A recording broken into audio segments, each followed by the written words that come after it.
Halo, dengan saya Adit di channel Mbarep YT. Tonton video ini tanpa jeda agar tidak ada diskon informasi. Terima kasih. Pernah nggak sih kamu ngalamin hal yang pahit dalam hidup kamu, yang ngebuat kamu nggak bisa berkata-kata lagi? Nangis tiap hari, stres tiap hari, tertekan tiap hari, pokoknya kondisi yang struggle banget. Terus kamu memutuskan buat curhat ke teman kamu panjang lebar tentang problem yang sedang kamu hadapi. Setelah curhat panjang lebar, kamu nangis-nangis juga. Dengan santainya, teman kamu cuma bilang, "Ya sabar aja, kamu gak sendirian kok. Banyak orang yang beban hidupnya lebih berat daripada kamu. Udah gak apa-apa, senyumin aja." Edah, mau lega atau mau kepikiran, malah jadi bingung. Begini, yang jadi persoalan kalimat tersebut seperti seolah-olah sedang menina bubukan kita saat seharusnya kita butuh bangun dan bangkit. Oke, tanpa lama-lama kita masuk ke pembahasan. Seperti yang sudah saya singgung sedikit sebelumnya, kita akan ngebahas obsesi untuk selalu berpikir positif. Saat kita sedang menghadapi suatu keadaan yang tidak menyenangkan dalam hidup kita akan merasakan perasaan sedih, bingung, dan cemas. Itu merupakan emosi alami manusia, itu manusiawi.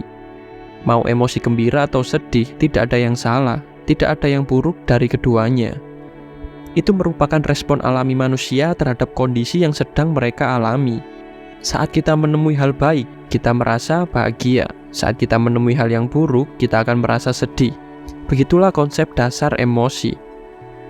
Namun, yang jadi permasalahan seriusnya adalah saat kita terlalu bersikeras menolak emosi alami yang muncul berkat respon kita terhadap sesuatu.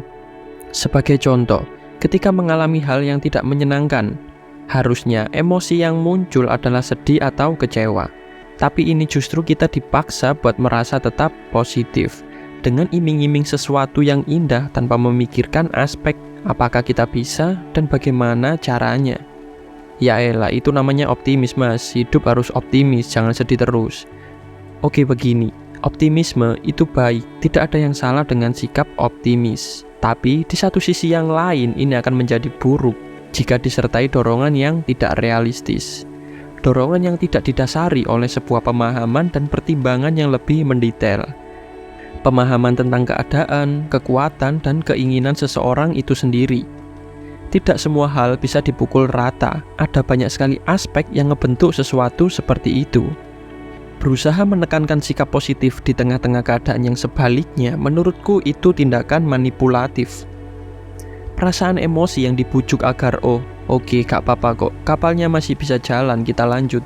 Di tengah-tengah realitas yang seharusnya, waduh, parah ini, kapal udah retak semua, kena ombak dikit, kita nih. Gak apa-apa, mau menerima atau mengabaikan realitas, kembali lagi itu pilihan masing-masing. Ngebahas obsesi buat selalu mikir positif jadi keinget istilah toxic positivity yang dulu sempat jadi tren. Oke, buat kalian yang nggak tahu apa itu toxic positivity, yap, singkatnya, toxic positivity adalah tindakan menghindari, menekan, dan menolak emosi negatif dengan balutan dorongan yang positif. Dorongan adalah sebuah tindakan yang positif, dan yang membuat toxic adalah dosisnya. Dosis dorongan yang terlalu berlebihan dan gak realistis justru malah ngebuat kita stuck dan depresi di kemudian hari. Emosi atau perasaan mengandung informasi penting, informasi yang dapat menunjukkan sebuah jalan. Ekspresi yang tulus akan menumbuhkan keaslian, di mana keaslian merupakan unsur penting dari sebuah kesejahteraan. Oke, kita masuk ke kesimpulan. Terkadang, menunjukkan emosi positif dalam keadaan yang tak semestinya, tak sering juga punya manfaat yang baik. Asal kita tahu dosisnya, tidak terlalu ekstrim. Akui perasaan aslimu, terima dan pahami kenyataannya. Merasa sedih, kecewa, ketakutan, dan cemas itu adalah emosi yang manusiawi. Dalam hidup, manusia pasti menghadapi berbagai macam kondisi dalam hidupnya. Dengan melepas keaslian emosi kita, artinya kita mengakui bahwa kita adalah manusia yang tidak sempurna, memiliki kekurangan dan keterbatasan. Mengakali hal yang tak seharusnya hanya menenangkanmu sementara. Dalam melalui proses hidup yang terjal, dorongan tidak selalu menjadi solusinya.